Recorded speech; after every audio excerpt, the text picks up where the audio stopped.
मन चंगा कठौती में गंगा। नमस्कार, मैं धीरेन्द्र कुमार, आप देख रहे हैं द बुद्धिस्ट टाइम्स टीवी। आज महान संत शिरोमणि गुरु रविदास जी के पावन जयंती पर उन्हें विनम्र अभिवादन व सत सत नमन। 15वीं सदी के एक महान समाज सुधारक, दार्शनिक कवि और धर्म के भेदभाव से ऊपर उठकर समाज को पाखंडवाद, आडंबरों से दूर रहकर एकता का और कर्म का ज्ञान दिया। तो आइए जानते हैं ऐसे महान संत गुरु रविदास जी के बारे में।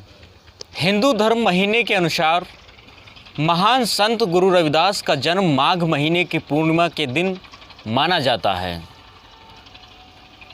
और इसी दिन हमारे देश में महान संत गुरु रविदास जी की जयंती बड़े ही धूमधाम से मनाई जाती है। महान संत गुरु रविदास जी का जन्म उत्तर प्रदेश के वाराणसी शहर के गोवर्धनपुर नामक गांव में हुआ था। इनके पिता संतोख दास जी थे, जो जूते बनाने का काम करते थे। रविदास जी को बचपन से ही साधु संतों के प्रभाव में रहना बहुत अच्छा लगता था, जिसके कारण इनके व्यवहार में भक्ति की भावना बचपन से ही कूट कूट कर भरी हुई थी। लेकिन रविदास जी भक्ति के साथ अपने काम और विश्वास के साथ हमेशा जुटे रहते थे, जिसके कारण इन्हें जूते बनाने का काम अपने पिता से ही प्राप्त हुआ था। और रविदास जी अपने कर्मों को बहुत ही मेहनत के साथ, पूरी निष्ठा के साथ करते थे। और जब किसी को भी सहायता की ज़रूरत पड़ती थी तो रविदास जी अपने कामों को बिना मूल्य के उनकी सहायता के लिए दान दे देते थे। रविदास जी कहते हैं, जो राम दशरथ के पुत्र हैं वह हमारे राम नहीं हैं। हमारे राम तो हमारे शरीर में बसे हुए हैं। किसी त्यौहार पर इनके गांव वाले सभी लोग गंगा स्नान के लिए जा रहे थे।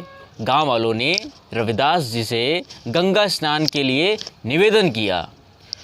रविदास जी ने गंगा स्नान करने से मना कर दिया, क्योंकि उसी दिन रविदास जी ने किसी व्यक्ति को जूते बनाकर देने का वचन दिया था। फिर रविदास जी ने कहा कि यदि मान लो मैं गंगा स्नान के लिए चला भी जाता हूँ तो मेरा ध्यान तो अपने दिए हुए वचन पर ही लगा रहेगा। फिर यदि मैं वचन तोड़ता हूँ तो फिर गंगा स्नान का पुण्य कैसे प्राप्त हो सकता है। जिससे यह घटना रविदास जी के कर्म के प्रतिनिष्ठा और वचन पालन को दर्शाती है, जिसके कारण इस घटना पर संत रविदास जी ने कहा कि यदि मेरा मन सच्चा है, मेरी इस जूते धोने वाली कठौती में ही गंगा है। तब से यह कहावत प्रचलित हो गई कि मन चंगा तो कठौती में गंगा। जी हाँ, यह कहावत है कि मन चंगा तो कठौती में गंगा। अर्थात यदि हमारा मन शुद्ध है तो हमारे हृदय में ही ईश्वर निवास करते हैं। रविदास जी हमेशा से ही जाति पात के भेदभाव के खिलाफ थे।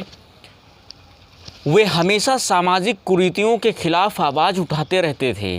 रविदास जी के गुरु रामानंद जी थे, जिनके संत और भक्ति का प्रभाव रविदास जी के ऊपर पड़ा था। इसी कारण रविदास जी को भी मौका मिला और मिलता रहता था। वे भक्ति में तल्लीन हो जाते थे, जिसके कारण रविदास जी को बहुत सुनना पड़ता था। एक समय था, शादी के बाद तो जब रविदास जी अपने बनाए हुए जूते को किसी ज़रूरतमंद को बिना मूल्य में ही दान दे देते थे, जिसके कारण इनका घर चलना मुश्किल हो जाता था। जिसके कारण इनके पिता ने अपने परिवार से रविदास जी को अलग कर दिया था। रविदास जी कहते हैं, ऐसा चाहूँ राज में जहाँ मिले सबों को अन्न, छोटा बड़ो सब बसे, रैदास रहे प्रसन्न। बामन मत पूजिए, जौ होवे गुणहीन, पूजय चरण चंडाल के, जौ होवे गुण प्रवीण। संत शिरोमणि गुरु रविदास जी ने अपने समाज में व्याप्त पाखंड, आडंबर, मूर्ति पूजा, अंधविश्वास, जाति पात, भेदभाव, छुआछूत पर भरसक कुठारघात किया और उन्होंने हमेशा सामाजिक जागरूकता को हमेशा उन्होंने बढ़ाने का काम किया, जागरूक करने का काम किया। इसी के साथ आज पावन स्मृति जयंती पर उन्हें कोटि कोटि एक बार फिर से नमन। हमारा यह वीडियो आपको अच्छा लगा हो तो हमारे इस वीडियो को अधिक से अधिक शेयर करें। इस चैनल पर नए हैं तो चैनल को सब्सक्राइब कर लें, लाइक करें, शेयर करें एंड कमेंट करें। जय भीम, जय रविदास, जय संविधान।